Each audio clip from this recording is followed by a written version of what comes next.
Face au nombre impressionnant de mesures restrictives qui visent à limiter l'accès au Canada aux étrangers et à tous ceux qui veulent, qui rêvent de s'y installer, une question revient beaucoup au sein de ceux qui prétendent ou qui nourrissent le projet donc de s'installer aussi au Canada comme leur future terre d'accueil. Alors, je réponds donc à la question, est-ce qu'il y a matière de se décourager? Pourquoi il y a autant de mesures restrictives, surtout sur un temps aussi court? Je réponds clairement à cette question dans cette vidéo et je te dis quelle est l'attitude à adopter dans ce cas de figure-là. Dépendamment de ton profil, dépendamment de tes aptitudes, tu vas avoir une réponse qui peut différer et qui peut venir soit consolider ton projet, soit alors effectivement te rendre à l'évidence qu'il vaut mieux choisir d'autres pistes pour ce qui est, de ton projet. Alors, clairement, c'est quoi? Je vais le dire sans embâche. L'enjeu est éminemment politique. C'est avant tout un enjeu politique. Qu'on le veuille ou non, l'économie est pilotée par la politique. La politique, c'est vraiment le sommet et c'est les politiques publiques, c'est des politiques qui décident, qui ont un impact sur tout le reste, que ce soit sur l'économie, que ce soit sur le juridique, etc. Ça a toujours été comme ça. Et dans le cas particulier de la situation qu'on vit, c'est un enjeu politique.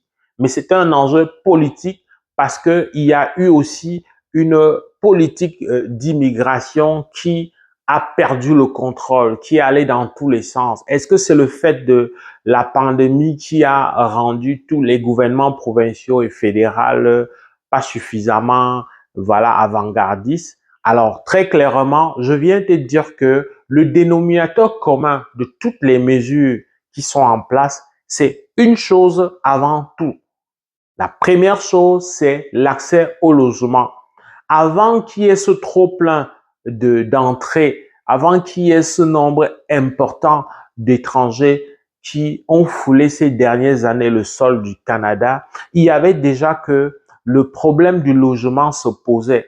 Le rythme avec lequel on construisait les nouveaux logements par rapport à l'augmentation de la population, il n'y avait pas une adéquation.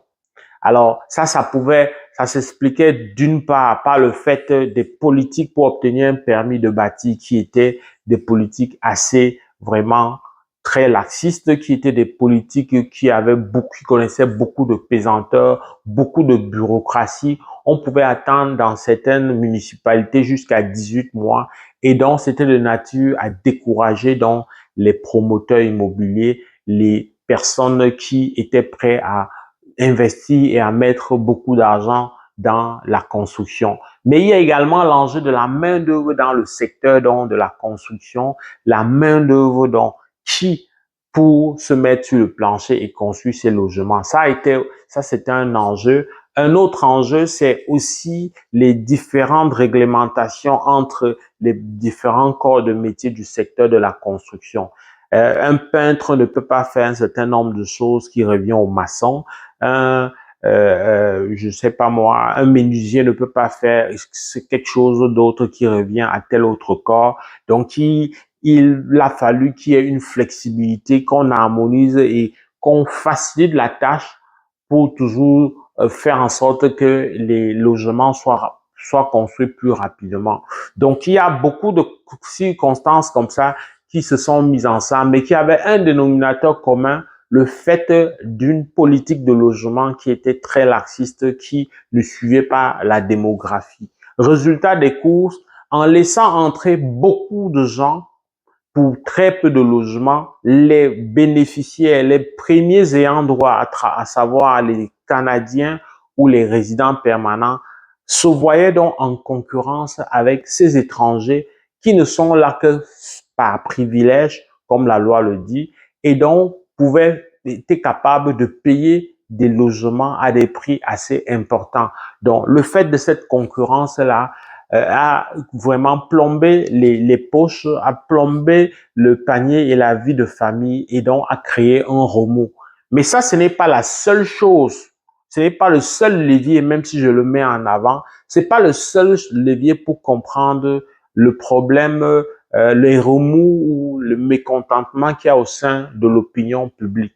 L'autre enjeu, c'est l'emploi lui-même. C'est vrai que pendant la pandémie, les gens avaient peur, les gens ne voulaient pas, les gens n'étaient pas engagés et puis les gens avaient beaucoup d'argent, étaient lents donc à s'engager et à prendre des contrats, ce qui fait que les étrangers étaient ceux qui ont très vite, à qui la main a été tendue, puisque du moment où un résident permanent ou un citoyen n'accepte pas le travail, la loi permet de recourir à la main-d'œuvre étrangère. Sauf que la main-d'œuvre étrangère est arrivée en grand nombre sur très peu de temps, ce qui fait que désormais, après la pandémie, après le fait que les familles ont de moins en moins d'épargne, il faut retourner sur le marché du travail. Et il est arrivé donc avec le trop plein d'étrangers, notamment les travailleurs étrangers temporaires, il est arrivé que la concurrence ne soit pas seulement sur le logement, mais désormais soit sur le marché du travail. Par exemple, de manière légendaire, les étudiants ont, voilà, quand je parle d'étudiants, je parle vraiment des citoyens et des résidents permanents. Ils ont ce qu'on appelle des jobs d'été. Ils ont le travail pour être capable de se prendre en charge, ne serait-ce que partiellement. Il y a les seniors qui, à la retraite, voilà, à temps partiel, aimeraient, même pour des raisons voilà, de socialiser, etc., ou même de plus en plus pour des raisons économiques, pour pouvoir joindre les deux bouts, parce que la pension retraite ne suffisant pas toujours.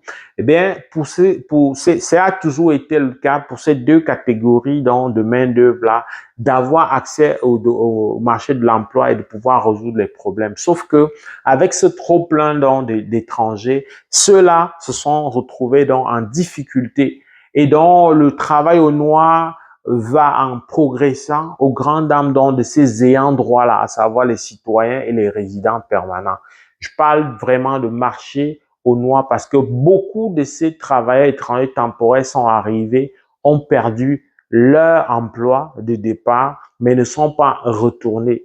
Ils sont restés pour beaucoup travaillent dans le noir et donc ça limite et ça crée des problèmes, ça crée des mécontentements au sein de ces ayants droit dont je te parlais. Certains ont fait donc le choix d'aller demander l'asile. Ça, c'est une autre paire de manches parce qu'en demandant l'asile, est-ce que ça garantit quoi que ce soit? Mais de toutes les façons, ici, je viens juste te montrer que à cause donc du trop plein de ces étrangers qui sont entrés en masse, il y a eu ces deux aspects-là. Se loger est devenu plus cher et difficile, mais également trouver des jobs d'été pour les seniors et les étudiants qui sont prioritaires. En toute loi, les résidents permanents et les citoyens sont prioritaires. Cette priorité s'est vue menacée et donc, à juste titre, les gouvernants fidèles à l'idée de faire une politique directement adossée sur les besoins de la population, les différents gouvernements ont rapidement pris sur eux de prendre des mesures qui visaient donc à restreindre l'accès. Dès qu'on a compris comme ça, on voit que c'est une mesure qui est temporaire. C'est une mesure qui va prendre, de mon point de vue, environ 24 mois pour se résorber complètement. J'espère que ces explications viennent situer voilà, circonscrire et bien situer dans ces mesures qui sont en cours, qui sont d'un point de vue scientifique, qui sont assez logiques, qui sont cohérents, mais qui sont temporaires, qui sont le fait d'une situation passagère. Et donc, à ce titre-là, tu devrais comprendre qu'il ne s'agit pas d'une xénophobie, mais il s'agit bien d'une mesure conservatrice qui vise à rattraper les écarts qui ont été concédés par-ci, par-là. Si la vidéo t'a plu, like, avec beaucoup de plaisir, je te retrouve dans le cadre d'une prochaine vidéo. Porte-toi bien. Pull up!